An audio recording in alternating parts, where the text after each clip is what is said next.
ఇంగ్లాండ్తో జరుగుతున్నటువంటి టీ20 చివరంకానికి వచ్చింది. ఈరోజు 5వ టీ20 మ్యాచ్ జరగబోతుంది ముంబైలోని వాకాడే స్టేడియంలో. మనకు ముంబైలో వాకాడే స్టేడియం కొద్దిగా చిన్నగానే ఉంటుంది. ఇక్కడ రెడ్ సాయిల్ ఉంటుంది.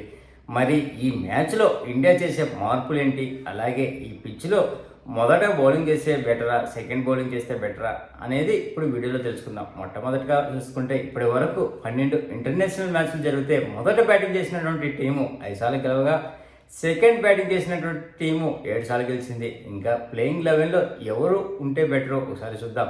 ముఖ్యంగా మనం మాట్లాడుకుంటే ఓపెనర్లుగా సంజు శాంసన్ అలాగే అభిషేక్ శర్మ ఉంటాడు. ఇక్కడ మెయిన్ మనం మాట్లాడుకుంటే సంజు శాంసన్ ఈ సిరీస్ మొత్తానికి డిజాస్టర్ పర్ఫార్మెన్స్ ఇచ్చాడు.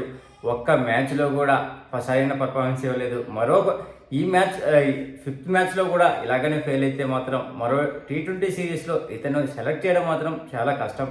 అలాగే ఫీల్డింగ్లో కూడా చాలా తప్పిదాలు చేస్తున్నాడు. కీపింగ్లో ఈజీ క్యాచ్లు కూడా కొన్ని వదిలేశాడు. ఇంకా మనము మరో ఓపెనర్ అయినటువంటి అభిషేక్ శర్మ ఫస్ట్ పవర్ ప్లేలో మాత్రం మంచి ఆరంభాన్ని ఇస్తున్నా కానీ దాన్ని భారీ ఇన్నింగ్స్గా మలచడంలో మాత్రం విఫలమవుతున్నాడు ఈ యంగ్ క్రికెటర్. దాన్ని కొద్దిగా మార్చుకుంటే బెటర్. ఇంకా 1 డౌన్గా మన తిలక్ వర్మ వస్తాడు. ఇక్కడ తిలక్ వర్మ సెకండ్ మ్యాచ్లో అదరగొడితే తర్వాత వరుసగా 2 మ్యాచ్లు ఫెయిల్ అయ్యాడు. ఈ మ్యాచ్లో మళ్ళీ గాడిన పడాలని ఆశిద్దాం. తర్వాత కెప్టెన్ అయినటువంటి సూర్యకుమార్ యాదవ్ దిగుతాడు. ఇక్కడ మెయిన్ సంజు శాంసన్ మధ్య కెప్టెన్ అయినటువంటి సూర్యకుమార్ యాదవ్ కెప్టెన్లో మాత్రం బాగా రాణిస్తున్నా కానీ బ్యాట్స్మెన్గా మాత్రం ఘోరంగా విఫలమవుతున్నాడు.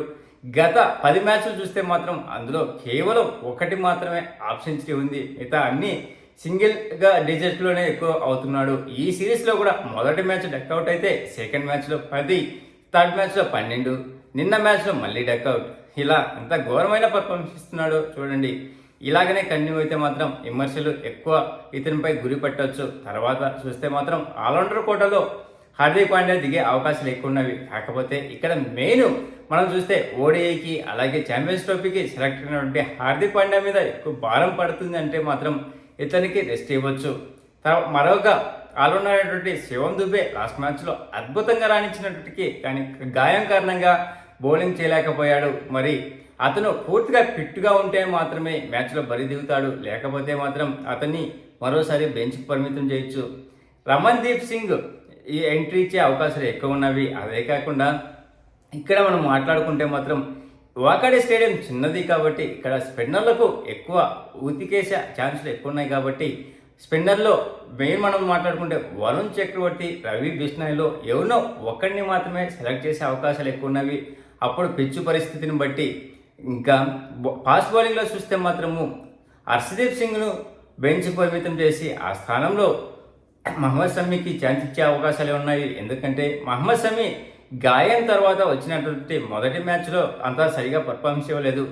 షమీకి ప్రాక్టీస్ ఎక్కువ ఇంపార్టెంట్ కాబట్టి అందువలన ఇతను రేపు జరగబోయే వన్డే సిరీస్కు అలాగే ఛాంపియన్స్ ట్రోఫీకి ఇంపార్టెంట్ కాబట్టి అతను తీసుకునే అవకాశాలు ఉన్నవి. హర్షిత్ రాణా లాస్ట్ సబ్స్టిట్యూట్గా వచ్చినట్టు బాగా రాణించినట్టు కాబట్టి అతనికి కూడా ఛాన్స్ ఇచ్చే అవకాశాలు ఎక్కువ ఉన్నవి. ఓవరాల్గా ఈ మ్యాచ్లో చూస్తే 3 చేంజెస్తో బరిలో దిగే అవకాశాలు ఎక్కువ ఉన్నాయి. మరి ఈ ప్లేయింగ్ 11 ఓకేనా, ఎవరైనా మార్పు చేస్తే బెటరా, మీకు ఎలా అనిపిస్తుందో కామెంట్ చేయండి ఫ్రెండ్స్. ప్లీజ్ ఫ్రెండ్స్, లైక్ చేస్తే లైక్ చేయండి, కొత్తగా వచ్చిన వాళ్ళు సబ్స్క్రైబ్ చేయండి. Thank you. Signing off your Mahindra.